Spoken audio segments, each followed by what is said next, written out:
प्रशांत त्रिवेदी जी एकमात्र ऐसे व्यक्ति हैं जिनको वैदिक का संपूर्ण ज्ञान है। वह हिंदू और वैदिक में जो अंतर है उसका स्पष्टीकरण पूरी तरह से कर सकते हैं। प्रणाम गुरुवर।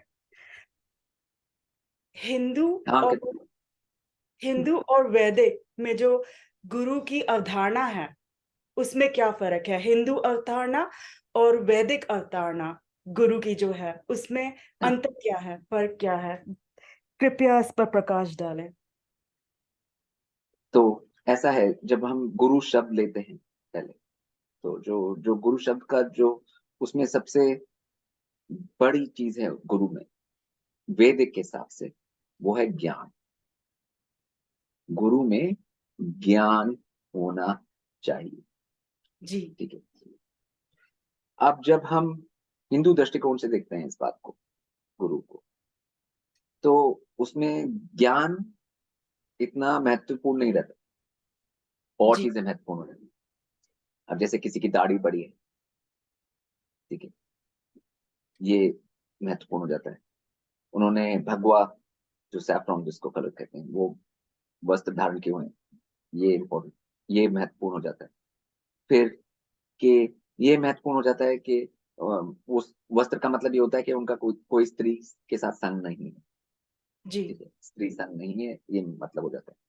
तो ये जो बाहरी आडंबर है, जी उन्होंने मालाएं पहनी हुई हैं, ठीक है, तो ये सब जो बाहरी आडंबर है, जी ये महत्वपूर्ण हो जाते हैं हिंदू में। तो जितने भी गुरु देखेंगे, तो अगर कोई भी अब जैसे कोई अपनी दाढ़ी बढ़ा के रखता है, जी तो इसका मतलब नहीं है कि उस व्यक्ति के पास ज्ञान है। जी ठीक है। जी अब बिल्कुल। कोई भगवा वस्त्र धारण कर लेता है, इसका मतलब नहीं है कि उस व्यक्ति के पास ज्ञान है। ठीक है। तो जी तो जो वैदिक अवधारणा थी, वो ज्ञान के ऊपर, उसमें जी पूरा महत्व दिया गया, ज्ञान पे महत्व दिया गया। जी अब जो ऋषि मुनि होते थे, वो जी सब भगवा वस्त्र में नहीं होते थे, वो हाँ किसी भी रंग का वस्त्र धारण कर सकते थे। ठीक है। जी ठीक है। और अभी यहाँ पे जितने भी जब भारत में जो, इंडिया में जो सीरियल्स दिखाए जाते हैं, उनमें दिखाया जाता है कि जितने भी ऋषि हैं, सबकी दाढ़ी पड़ी है, हाँ बड़ी जी बड़ी दाढ़ी है, लंबी लंबी लंबी दाढ़ी। जी तो इसका मतलब है जितना जितना ज्ञान उतनी बड़ी दाढ़ी, मतलब ऐसा अभी दिखाया जाता है, मगर ये रियलिटी नहीं थी जी वैदिक टाइम में। वैदिक काल में जितने भी ऋषि मुनि होते थे, वो दाढ़ी के साथ भी हो सकते हैं और बिना दाढ़ी के भी हो सकते हैं। जी ठीक है। हाँ जी अब जैसे हम कृष्ण का एग्जाम्पल लेते हैं, ठीक है, तो कृष्ण को तो दाढ़ी के साथ नहीं दिखाया जाता। हाँ अब जी कृष्ण ने तो गीता का ज्ञान अर्जुन को दिया था, जी तो उनकी तो दाढ़ी नहीं थी, हाँ और ना दाढ़ी के साथ दिखाया जाता है। तो इसका मतलब दाढ़ी और ज्ञान का कोई आपस में कनेक्शन नहीं है। हाँ अब बात आती है स्त्री संघ की। जी तो कृष्ण के साथ में तो उनकी जो रानियां थीं, जैसे सत्यभामा, रुक्मिणी, भद्रा, जामवंती, इतनी सारी तो रानियां थीं। अब अर्जुन को ले लेते हैं, जो कि ज्ञान ज्ञान ग्रहण कर रहा है। जी उनके पास उलूपी, सुभद्रा, द्रौपदी, इतनी सारी स्त्री संघ अर्जुन भी कर चुके थे। ठीक है। जी और जो ज्ञान दे रहे हैं श्री हम्म, कृष्ण, वो भी स्त्री संघ कर चुके थे। जी तो इसका मतलब क्या हुआ कि स्त्री संघ का ज्ञान से कनेक्शन नहीं है। मतलब ऐसा है कि वेद के हिसाब से हाँ जी कि, कि किसी का भी ज्ञान इस बेसिस पर डिसाइड नहीं होता था कि उन्होंने स्त्री संघ किया है कि नहीं किया है। जी हाँ ठीक ठीक है। बिल्कुल ठीक है, अगर ऐसा होता तो श्री कृष्ण तो ज्ञान देने योग्य है ही नहीं। जी अगर हम हिंदू अवधारणा के हिसाब से चलें, ना तो दाढ़ी है, ना ना तो गेरुआ वस्त्र धारण किया हुआ है, हाँ और जी स्त्री संघ भी है। ठीक है। जी तो जो हिंदू अवधारणा गुरु की बन गई है, एक जिसको कि कहते हैं इमेज, एक जी भ्रांति, एक जी भ्रांति है, जिसका उपयोग जितने भी अ, लोग हैं जिनके पास कोई ज्ञान नहीं है, जी। वो ये भारी आडंबर करके अपने आप को गुरु की तरह स्थापित कर सकते हैं। जी, बिल्कुल, बिल्कुल, हाँ, जी, उनको बस भावुक दाढ़ी बनानी है, भगवा रंग सैफरन कलर पहनना है, ठीक है। जी, उसके बाद ये दिखाना है कि हमारा कोई स्त्री संग नहीं। जी, जैसे उनको लगता है कि जैसे स्त्री संग करने से तो किसी का ज्ञान लुप्त हो जाता है। हाँ, अगर जी, ऐसा होता तो गणेश जी का भी जो जो कि वैदिक देवता है, रिद्धि सिद्धि के साथ रहने से जी, ज्ञान लुप्त हो जाता है, ठीक है।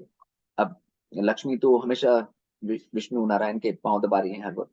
तो देवता लोग जब विष्णु पे जाते हैं उनसे एडवाइस मांगने, उनसे ज्ञान ग्रहण करने, तो वो क्यों जाते हैं? उनके पास तो दाढ़ी भी नहीं है, हाँ, जी, उनका तो स्त्री संग हमेशा चल रहा है, जी, ठीक है। जी, तो ये वैदिक में ज्ञान इंपॉर्टेंट है, उसका महत्व है, ज्ञान का महत्व है। जी, हिंदू में जो गुरु की डेफिनेशन है उसमें आबंडर का मतलब महत्व है, जी, मतलब जी, ऊपरी बाहरी आडंबर, जी, ठीक है। बिल्कुल, ज्ञान में रुचि नहीं है किसी को, बस हाँ, आडंबर भारी आडंबर में, जिसको इंग्लिश में सुपरफिशियलिटी कहा जाता है, सुपरफिशियल पर्सनैलिटी। में आडंबर कहा जाता है, उस उसमें इंटरेस्ट है। तो इसलिए हिंदू जो प्रथा है उसमें बहुत सारे फेक गुरु, जो कि जिनको ज्ञान नहीं है, फेक को जी, मतलब जिनको ज्ञान नहीं है, वैसे गुरु सामने आते रहते हैं और आते रहेंगे, ठीक है। जी, तो वहां वैदिक में ऐसा कोई चिन्ह नहीं था किसी जी, भी गुरु का ज्ञान के सिवा। जी, न जी, दाढ़ी, न भगवा वस्त्र, न त्रिसंग या न स्त्री संग। जी, तो अब ऐसा तो नहीं है कि अगर बहुत सारे लोग हैं जिनका स्त्री संग नहीं होता है, तो जी, इसका मतलब ये नहीं है कि उनमें ज्ञान आ जाएगा सब। हाँ, जी, जी, बहुत बिल्कुल, सारे लोग दाढ़ी नहीं कटवाते हैं, हाँ, और दाढ़ी बढ़ती रहती है, उसका मतलब नहीं है उनमें ज्ञान आता जा रहा है। जैसे दाढ़ी बढ़ती जा रही है वैसे वैसे ज्ञान आता जा रहा है, ठीक है। जी, जी, बिल्कुल आप सही कह रहे हो। इसलिए जो है आजकल कोई भी बाबा बन जाता है, क्योंकि ज्ञान तो चाहिए नहीं, किसी भी विषय में कोई ज्ञान की आवश्यकता नहीं है, खाली बाहरी आडंबर, दाढ़ी बढ़ा लो, भगवा वस्त्र धारण कर लो और आके लोग आपके सामने प्रणाम करेंगे और पैर छुएँगे और ये बिल्कुल वैदिक अवधारणा के विपरीत है। बिल्कुल आप विपरीत। सही कह रहे हो। यू हाँ, मेक टोटल और सेंस। बिल्कुल। जैसे हमारे जो जैसे ग्रह हैं, नवग्रह हैं, 9 ग्रह हैं वैदिक में, तो वो वैदिक ज्योतिष में भी 9 ग्रह हैं। तो उन 9 ग्रहों में दो ही गुरु माने जाते जी, हैं, जो गुरु बृहस्पति, जी, जो देवगुरु हैं, जी। और शुक्राचार्य जो दानवों के गुरु, ठीक है। दानवों के देवो गुरु। दानवों के तो दो ही गुरु हैं हमारे जितने ज्योतिष में। अब वो दोनों गुरुओं का अगर देखा जाए उनको, तो उनमें बृहस्पति, उनकी 21 से ज्यादा भार्या हैं, जी, 21 से ज्यादा भार्या, और संगिनी, आप जी, जो मैं बोलना चाहें, भार्या संगिनी जो भी हैं 21 से ज्यादा है बृहस्पति की, और जी, शुक्राचार्य की भी बहुत सारी संगिनी। जी, तो जो मेन गुरु हैं वो भी उनका भी स्त्री संघ है, जी, जो कि गुरु माने जाते हैं, जी, ठीक है। ये वैदिक में है, ये वैदिक के हिसाब से। जी, हिंदू के हिसाब से अगर किसी का स्त्री संघ हो गया तो इसका मतलब वो तो गुरु हो ही नहीं सकता। ये जी। हिंदू अवधारणा है, ठीक है। बहुत धन्यवाद। आप एकदम सही कह रहे हैं। आप सच्चे ज्ञानी हैं, सच्चे वैदिक सनातन धर्म के ज्ञानी हैं। ऐसा होता था, जैसे हमारे ऋषि, जितने भी ऋषि देखें, चाहे कश्यप हुए, कितने भी ऋषि, अब ऋषियों में तो ज्ञान होता है, ये तो मानेंगे सबके ऋषियों को ब्रह्मांड का ज्ञान होता है। जी, असल ज्ञान, ब्रह्मांड कैसे चलता है, क्या है, हुँ, ब्रह्मांड के क्या रूट्स हैं, ये सब ज्ञान जिसको कि ज्ञान कहा जाता है, जो वो सब ऋषियों को होता है। और उनकी तो बहुत सारी स्त्री संगिनी, भार्या, उनकी बहुत सारी थी ऋषियों की। वो तो वैदिक में पूरा डॉक्यूमेंटेड है, वो लोग जाके देख सकते हैं, ठीक है।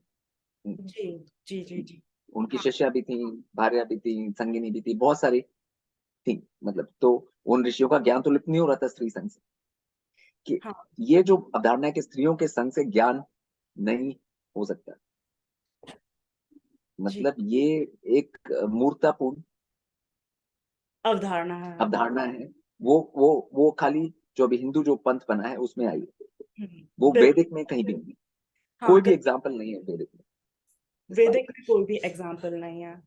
बिल्कुल आप सही कह रहे हैं। और बाबा सब नाम की कोई चीज ही नहीं थी जिसमें बाहरी आडंबर होता है, जैसे भगवा वस्त्र पहनना, दाढ़ी उगा लेना, और और ये बोलना कि मेरा स्त्री से संग नहीं है, हाँ ये मेरा बोल, स्त्री के साथ संग नहीं है, इस कारण मैं ज्ञानवान हूँ। जी मेरा स्त्री से संग नहीं है, उस कारण मैं हाँ, ज्ञानवान हूँ। हाँ, तो ये ऐसा अभी खाली हिंदू ये जो बनी है प्रथा उसमें ही हुआ है। जी तो वैदिक में कहीं भी नहीं है ऐसा। वैदिक में ऐसा कहीं भी नहीं है। हाँ, तो अभी रुद्राक्षी माला पहन लेना बहुत हम्म, सारी, ये सब से ज्ञान नहीं आता। ये सबसे ज्ञान नहीं आता है। मतलब जो ज्ञानी पुरुष है या ज्ञानी व्यक्ति है, ज्ञानी जो है वो किसी भी भेष में हो सकता है। जी किसी भी भेष में हो सकता है। और उसमें ऐसा कोई भेष नहीं है जिसमें कि वो नहीं हो सकता। ठीक जी है, ऐसा कोई भेष नहीं। ये वैदिक के हिसाब से। ठीक बिल्कुल। जी ठीक है। हाँ। और स्त्रियों के संग से जैसे जब सृष्टि का निर्माण हुआ तो उसमें पुरुष और प्रकृति, तो जो प्रिंसिपल्स हैं वो जी हो गए, एक से दो बन गया। तो जो नर और नारी बन गए जी शुरू से ही प्रकृति में। तो उसमें नारी को ज्ञान के अगेंस्ट मानना या ये कहना कि नारी से ज्ञान खत्म हो जाता है, ये मतलब ब्रह्मांड के प्रति जी। एक तरीके से अ, अशिष्टता है। मतलब अशिष्ट। ब्रह्मांड के रूल्स के अगेंस्ट जाना है। और गुरुजी जिनमें क्षत्रिय गुण है, जो लड़ाई के लिए तैयार हैं, उनको भी हिंदू मानसिकता के अनुसार गुरु नहीं माना जाएगा। हाँ, माना नहीं जाता कि जिनमें जो युद्ध के लिए तैयार हैं और उनमें क्षत्रिय गुण है, मगर अगर वैदिक में देखा जाए तो ऐसा नहीं है। अर्जुन, जी कृष्ण, ऋषि, सब सबने युद्ध किया और वो गुरु भी हुए। ठीक है। जी तो जी। गुरु का जो पूरा मतलब वैदिक में वो ज्ञान से था। ठीक है। बिल्कुल। पूरा पूरा जो कनेक्शन है, जो संबंध है, वो खाली ज्ञान से था। ठीक हाँ है। ज्ञान ही ठीक, महत्वपूर्ण है। महत्वपूर्ण था। ठीक है। उसमें युद्ध की भी जब जरूरत पड़ेगी तो वो जो जब जो जरूरत पड़ेगी वो करेंगे। युद्ध की जी जरूरत पड़ेगी तो वो बिल्कुल। करेंगे। जी तो स्पष्टीकरण। ये ये वैदिक एंगल है इस चीज का। जी स्पष्टीकरण के लिए धन्यवाद। आप परम ज्ञानी हैं, आप तार्किक हैं। बिल्कुल। और जो गुरुवर हिंदू मानसिकता के अनुसार जो ऊंचा बोलते हैं, जो तेज बोलते हैं, वो भी गुरु नहीं हो सकते। हाँ, ऐसी बहुत सारी अवधारणाएं जो बना दी गई हैं ऊपर से, जो मैंने तीन हम्म बताई थी, उसके बाद ऊपर भी बहुत सारी अवधारणाएं बना दी गई हैं कि जैसे कोई जो ऊंची आवाज में बोलते हैं और उनका बोलने का लहजा इस तरीके का है, इस तरीके से बोलते हैं तो वो गुरु हो सकते हैं, अगर इस तरीके से नहीं बोलते हैं तो गुरु नहीं हो सकते। ये सब अ, चीजें हैं वो ज्ञान से हटाने वाली हैं। ठीक। बिल्कुल कौन सी बिल्कुल। बात कैसे कही जा रही है, जी जब जब तक वो बात कही जा रही है और समझ में आ रही है और उससे लाभ हो रहा है, वो महत्वपूर्ण है। कैसे कही जा रही है ये महत्वपूर्ण नहीं है। ठीक है। तो जैसे अब तो ये भी बोलते हैं कि अगर कोई गुरु इंग्लिश में बोल रहा है तो, या किसी और लैंग्वेज में बोल रहा है तो वो गुरु नहीं। ठीक है। जी जी यही बात है तो आजकल। हाँ, तो मतलब ज्ञान तो बहुत तरीके से और बहुत सारी लैंग्वेजेस में और बहुत तरीकों से दिया जा सकता है। ठीक है। बिल्कुल और बिल्कुल। उसका ये आदान तो प्रदान बहुत बहुत। तरीकों से हो सकता है। और ब्रह्मांड में सारे तरीके मान्य हैं वैदिक में। जी सारे के सारे तरीके मान्य हैं वैदिक के हिसाब से। जी ठीक है। ठीक है। बिल्कुल। तो ये तो जो वैदिक का जो एंगल है इसमें वो बहुत ब्रॉड है। जी और जो हिंदू मत का जो अवधारणा है वो बहुत ही संकुचित है। ठीक है। हम्म और उसमें बहुत सारी इस तरह की भ्रांतियां भरी पड़ी हैं जिससे कि ज्ञान का आदान प्रदान नहीं हो पाता। जी जी बिल्कुल बिल्कुल सही। संकीर्ण मानसिकता से भरा हुआ है हिंदू पंथ में। आप एकदम सही कह रहे हैं। जी बिल्कुल। गुरुजी जैसे आपने बताया है कि ऋषियों के और पौराणिक कथाओं में भी हम देखते हैं कि सेवक और सेविकाएं दोनों होती हैं, जो गुरु की सेवा करते हैं। और हिंदू अवधारणा के अनुसार सेवक चलेंगे, बट जो सेविकाएं अगर आसपास दिख गई तो फिर वो उन्हें गुरु नहीं मान सकता हाँ, है। हाँ, तो वही जो मैंने कहा था, स्त्री संघ में कहा था, उसी की बात है कि सेवक हो सकता है मगर सेविका नहीं हो सकती। बिल्कुल, अगर हाँ। पुरुष सेवा करता है उसको सेवक कहा जाता है, और अगर स्त्री सेवा करती है उसको सेविका कहा जाता है। तो जी, अ, जो वेदिक है उसमें सेवक सेविका सब होते हैं। जी, जी। मगर हिंदू पंथ में खाली सेवक मान्य है और सेविका मान्य नहीं है। तो जी, इस तरीके की ये जितनी भी अवधारणाएं हैं, उनका सारा मतलब उनसे यही होता है कि उससे पाखंड फैलता है, जी, बिल्कुल। भ्रांतियां फैलती हैं, ज्ञान नहीं फैलता। जी, जी। पाखंड फैलता है, भ्रांतियां फैलती हैं, मगर ज्ञान नहीं फैलता है। ये जो हिंदू पंथ में जितनी भी ये अ, बनाए गए रूल्स बनाए गए हैं, जो भी ये फालतू की जी। चीजें बनाई गई हैं, उससे ज्ञान का आदान प्रदान रुकता है। जी, बिल्कुल, बिल्कुल, आप एकदम सही बोल रहे हैं आजकल हाँ, क्योंकि आ जाता है। जो वेदिक की ऋषि की डेफिनेशन है, जो वेदिक में जो ऋषि माना जाता है, वो उनके ज्ञान के हिसाब से माना जाता है। जी, जी। वो उनके ज्ञान का जो लेवल है, जो उनके पास जितना ज्ञान है उसके हिसाब से उनका ऋषि उनको माना जाता है। ठीक है। तो उसमें इस पे नहीं माना जाता कि उनके सेवक हैं कि सेविका हैं, कि कौन है कौन नहीं है, और इस सब से नहीं देखा जाता।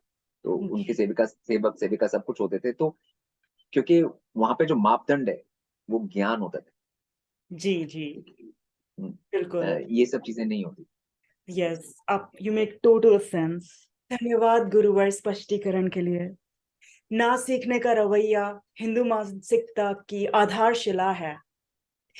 जो लोग सीखना नहीं चाहते, वह भारी आडंबर एवं मुखौटों पर ध्यान देते हैं और परिणामवश ऐसे गुरु शिक्षक प्राप्त लेते हैं जो कुछ नहीं जानते। ऐसे लोग अज्ञानी रह जाते हैं।